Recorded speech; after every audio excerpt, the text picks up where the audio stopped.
Now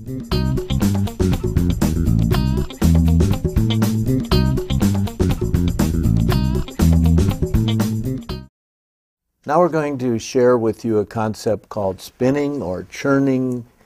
It's one of the pivotal cornerstones of compression planning. If there's anything I would encourage you to really focus on, it would be this skill. And it works all the way through the master model. It works all the way through every part of compression planning. And if you look in your blueprint on page 73, you can follow along with me and make some notes. And as you see here, it's the art of developing raw thoughts into rich ideas which can be acted upon. And I'm going to warn you before I get into this, this whole area will drive you nuts because you'll get so frustrated listening to the vague talk that goes on in groups that you can't act on. So let me give some examples.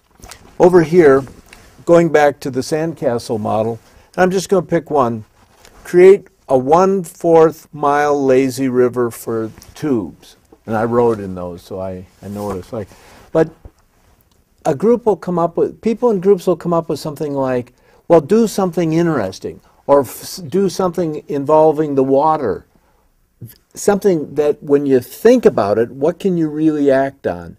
And so the act of spinning is say, what can we do with that? Can we build on that? Can we work that idea a bit? And you want to massage it along till it gets formulated enough that you can actually do a prototype of it. You could assign it to somebody, and you can say that's a low-cost, medium-cost, or high-cost idea. Now, you don't ask those questions in the group, but as the leader of it, you're probing within your own mind, is this thing that is being put on the table for people to consider, is it congealed enough? Let me take another one. Build the tallest slide in the country, 12 stories high. Now, if somebody put an idea out like, build a high slide, you go, well, it sounds good, but how can we make that better? How can we take it from something big? What would it be? And when the person came along and said, make it 12 stories high, all of a sudden you had something that you could assign it to somebody, you could prototype it, you could say that's a low-cost, medium-cost, or high-cost idea. If you had generalized knowledge of this field, it could be 8 stories, it could be 14 stories, but instead of being vague, like have a big slide or a giant slide, the specificity is what comes out of spinning and churning, and then you can make decisions, you can adjust off of it. And I would just encourage you, as you get more and more into compression planning, to take this skill and work it.